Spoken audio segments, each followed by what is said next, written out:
দর্শক আসসালামু আলাইকুম। প্রথম দেখে আপনারা ভাববেন এটি একটি কোনো বন জঙ্গল বা কিংবা এটি একটি পাহাড় কিংবা এটি একটি গাছপালার অংশ, কিন্তু না। এক দেখাতে এদিকে আসেন, আপনারা এক দেখাতে এটা ভাবতে পারেন, কিন্তু এটি একটি গাছের বাজার। প্রত্যেক শনিবার এবং বুধবার হাট বাজারে, মধুচৌধুরী হাট, উত্তর বাজারে এই ধরনের অনেকগুলো গাছ নার্সারি থেকে আসে। দেখেন, আরও সামনে আসেন।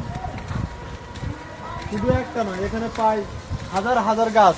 এটা হচ্ছে কমলা গাছ, এটা হচ্ছে আম গাছ, যেটাই আমরা ল্যাংড়া আম চিনেন তো? ল্যাংড়া আম, এটা হচ্ছে ল্যাংড়া আম গাছ। এই যে লিচি গাছ, দেখেন কি সুন্দর লিচি গাছ। আরও আছে এটাকে কি জানি আমরা এটার একটু বলা আমরা গাছ। এখানে আছে নারিকেল গাছ, 12 মাসে নারিকেল ধরে। বিভিন্ন প্রকার গাছ মিলে এটা একটি হাট বাজার। লোকেশন লক্ষ্মীপুর জেলা মরচু। দর্শক, আমরা একটি বিক্রেতার কাছে যাব। আসসালামু আলাইকুম। এই গাছগুলো কি আপনার? এই কমলা গাছগুলো আপনারা কত করে বিক্রি করেন? কমলা 350, বিভিন্ন এক একটা সাইজ এক এক রকম। এই কমলা গাছে কত দিনে ফল ধরে?